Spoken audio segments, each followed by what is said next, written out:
হ্যাঁ সব থেকে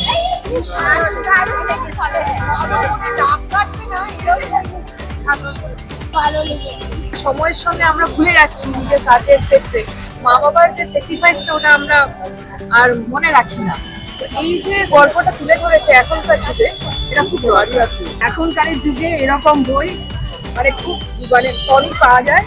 ভীষণ ভীষণ মানে এক কথায় অনবদ্য, খুব ভালো। দেবের সব বই ভালো লাগে, এটা ভীষণ ভালো, দারুণ। সবার অভিনয় কথা হবে না, উৎকর্ষ, কোনো তুলনা হয় না। খুব ভালো লাগলো এবং মিঠুন চক্রবর্তীর অভিনয় আর দেবের অভিনয় প্রত্যেকে যে যার জায়গায় ভীষণ ভালো অভিনয় করেছেন, কিন্তু আউটস্ট্যান্ডিং পারফরমেন্স যদি হতে হয় তো মিঠুন চক্রবর্তী এবং চক্রবর্তীর অভিনয় ভীষণ ভালো লেগেছে।